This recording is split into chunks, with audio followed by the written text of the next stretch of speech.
Devils give multiple updates as they will have a new look to the lineup tonight against the Lightning at home with an opportunity to look more like that 9-0-1 team than that 4-game losing streak we've seen as of recent. Welcome in to Devils Digest. Glad that you guys are here today. Some unfortunate news coming out this morning. Timo Meier has taken a personal leave of absence from the team as he tends to a family health matter. The entire organization supports Timo and his family and appreciates everyone respecting their privacy at this time. Look, this is just a horrible situation.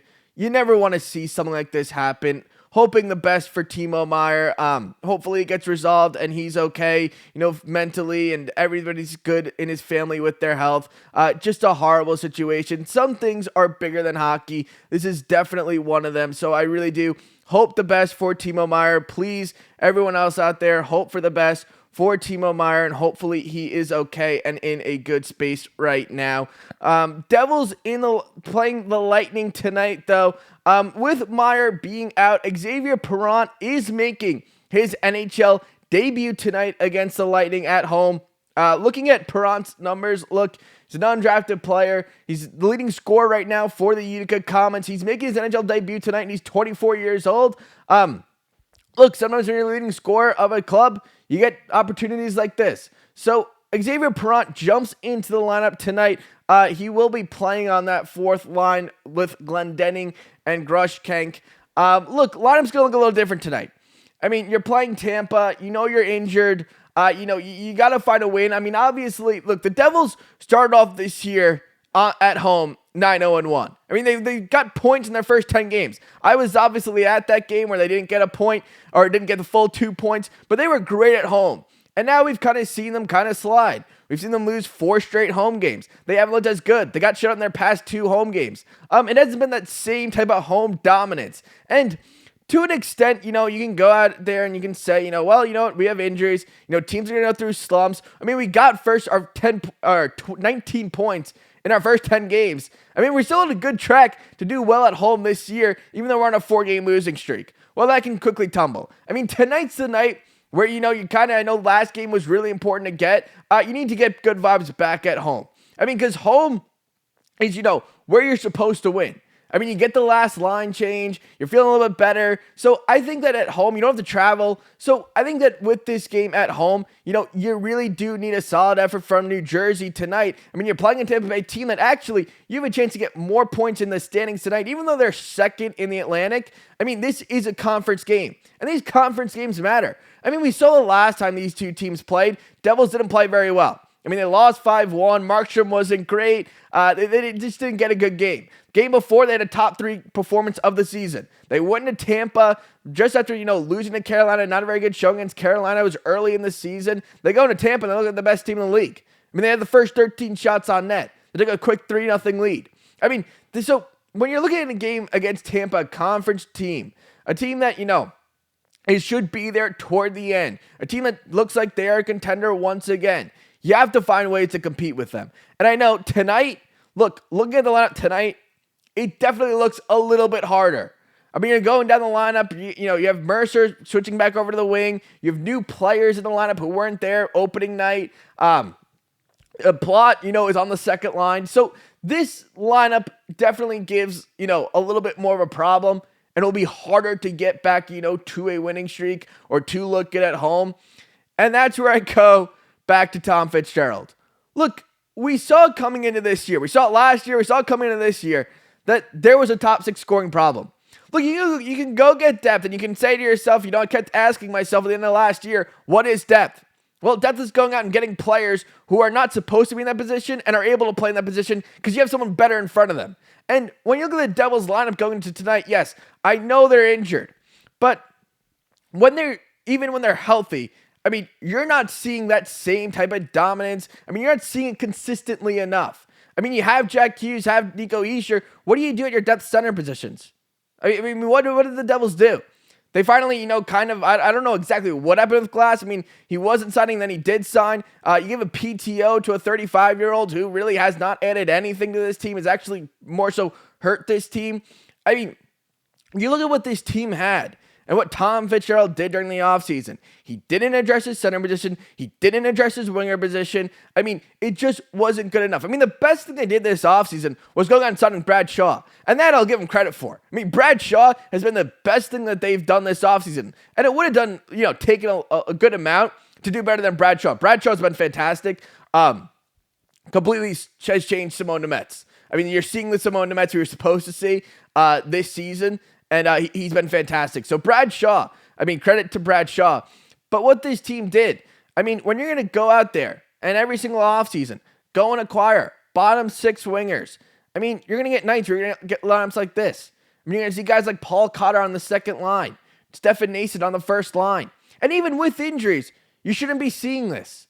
This should not be happening. This is not a whole time, oh, well, you know what? They're injured. No. This should be planned for. This should not happen. You shouldn't have bottom 6 players playing in your top 6 consistently. I mean, you're looking around and you're going, okay, well, we're going to bring Evgeny Dodonov back. Evgeny Dodonov at this point in his career is a bottom 6 player. I hate to say it, Evgeny Dodonov at this point in his career is a bottom 6 player. Connor Brown, that's a bottom 6 player. Stefan Noesen, that's a bottom 6 player. Paul Cotter, that's a bottom 6 player. These were all acquisitions in the past 2 years. And you go back this summer before, and what did Tom Fitzgerald do? He was aggressive. He goes and he takes Igor Sharangovich, young 20-goal scorer, and trades him for Tyler Toffoli. And he knows Tyler Toffoli doesn't even have, any more time on his contract. No more term on his contract. He says, you know what? We're contending right now. We just had a 112-point year, 50-plus wins. We won a round. Let's go get Tyler Toffoli. I mean, that's what they did then. They went out and they get Tyler Toffoli. And then they move off Tyler Toffoli. It's like, oh, okay, well, you know what? He wasn't re-signing. San Jose, they couldn't compete with that San Jose offer. But if you're going to move off Tyler Toffoli, meanwhile, the offseason before, you saw that you needed another one. Who was Tyler Toffoli's replacement? I mean, when you look at the lineup, does anyone here look like Tyler Toffoli's replacement? For the guys that they got, is anyone here Tyler Toffoli's replacement? Does anyone add 30-goal scoring element? Do you see a 30-goal scorer? A guy who can score 30, who can get 60 points. At that point, Tyler Toffoli was coming off a 74-point season. And now you're looking around and you're going, well, no. I mean, these guys aren't getting 30 goals, 70 points in their career. The guys he's added, the players that he added, since that Tyler Toffoli trade, they're not 30 goal scorers. They're not 70-point players. So where did that need go? Because now you're going to the lineup tonight. Now you're going to a game tonight against a good Tampa Bay team, and you probably probably need a win, or you're looking to it. You're going to the lineup tonight, and you got guys who weren't in the lineup opening night. You have your bottom 6 players in your top 6. You have Dawson Mercer who's having a great year as a winger, and now he's going to play second line center. And his numbers have dropped, and I don't even blame Dawson Mercer. I think Dawson Mercer's been very good this year, but the numbers have dropped. Since he's moved back to center, the numbers have dropped. So you haven't figured out that, well, Dawson Mercer needs to be on your wing.